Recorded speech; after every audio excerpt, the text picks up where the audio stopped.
मैंने सुना है कि लोगों में यह भ्रम फैला हुआ कि आत्मज्ञान बुढ़ापे के काल में प्राप्त होता है, लेकिन जो लोग इस अमूल्य वस्तु को बुढ़ापे तक टालते हैं वे आत्मज्ञान प्राप्त नहीं करते। वे बुढ़ापे और दूसरी ओर दयाजनक बचपन पाकर पृथ्वी पर भार रूप बनकर जीते हैं और इस प्रकार का अनुभव व्यापक पाया जाता है। व्यापक यानी विस्तृत, बड़ा। ठीक है। अब उन्होंने सुना है कि जो आत्मज्ञान जो होता है बुढ़ापे में होता है। जैसे बुढ़ापे में क्यों, जैसे हम बच्चे होते हैं, जवानी में आते हैं, फिर हमारा पूरा संसार, हम लोग पूरा घर बार देखते हैं, फिर बुढ़ापे में ऐसा वक्त आता है कि हमारे ऊपर अभी कोई जिम्मेदारी नहीं है, तब फिर हम हमारे आत्मज्ञान पर ध्यान देते हैं। पर गांधी जी कहते हैं कि अगर हम आत्मज्ञान के लिए बुढ़ापे तक हम अगर उसको टालते गए तो ये आत्मज्ञान प्राप्त नहीं होता। हाँ, वे बुढ़ापे और दूसरों पर वो बोझ बनते हैं, दयाजनक बनते हैं और वो पृथ्वी पर भार रूप यानी बोझ, पृथ्वी पर बोझ की तरह वो रह जाते हैं। इस प्रकार उनका व्यापक अनुभव, मतलब इस प्रकार के लोग बहुत सारे हमारे पूरे देश में विस्तृत हैं।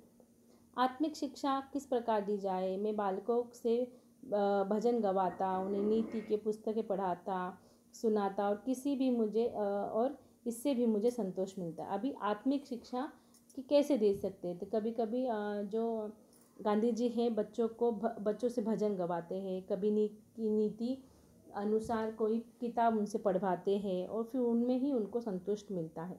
मैंने देखा है कि शारीरिक व्यायाम द्वारा दी जाती है, मतलब जो शरीर की मैंने देखा है कि ज्ञान पुस्तकों द्वारा तो दिया नहीं जा सकता। वो कहते हैं कि जो ज्ञान है वो पुस्तकों को द्वारा दिया नहीं जा सकता, हमें प्रैक्टिकल ज्ञान भी होना ज़रूरी है। शारीरिक शिक्षा जिस प्रकार शारीरिक व्यायाम द्वारा दी जाती है और बौद्धिक शिक्षा जिस प्रकार बौद्धिक व्यायाम द्वारा दी जाती है, उसी प्रकार आत्मा की शिक्षा आत्मिक व्यायाम द्वारा दी जा सकती है। इसीलिए युवक हाजिर हो चाहे न हो, शिक्षक को सदा सावधान रहना है चाहिए। मैं झूठ बोले और बालकों को सच्चा बनाने का प्रयत्न करूं तो यह व्यर्थ ही होगा। डरपोक शिक्षक अपने शिष्यों को संयम कैसे सिखा सकते हैं? मैंने यह समझा है कि मुझे अपने पास रहने वाले युवक और युवतियों के सम्मुख उदाहरण बनकर रहना चाहिए। इसी प्रकार मेरे शिष्य ही मेरे शिक्षक बने हैं। देखो, वो कहते हैं कि आत्मा की शिक्षा एक आध्यात्मिक व्यायाम है, इसीलिए हर युवक हाजिर हो ना हो, शिक्षक को हमेशा सावधान होना चाहिए, अलर्ट होना चाहिए, क्योंकि बच्चा कुछ भी प्रश्न पूछ सकता है, इसे वो यहाँ कहते हैं और सच में यही है। और मतलब शिक्षक झूठ बोले और बच्चों को सिखाए कि आप झूठ नहीं बोलना है, तो यहाँ ट्रांसपेरेंसी नहीं है, यहाँ पारदर्शी हमें रखना है। हम जो सिखाते हैं वो हमें पहले खुद फॉलो करना ज़रूरी है। और मैंने यह समझा है कि मुझे अपने पास रहने वाले युवक और युवती के सम्मुख उदाहरण बनकर रहना चाहिए। यानी शिक्षक को अपने छात्रों के सामने एक ऐसा मिसाल यानी उदाहरण बनना चाहिए कि वो अगर बड़ा होकर कुछ बड़ा इंसान बने तो वो कह सके कि बाबा मैं आज इस मुकाम पर खड़ा हूँ बिकॉज ऑफ माई टीचर।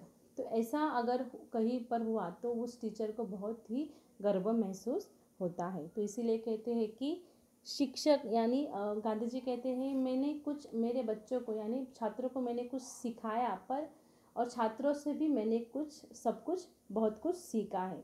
तो इस प्रकार मेरे शिष्य ही मेरे शिक्षक बने हैं।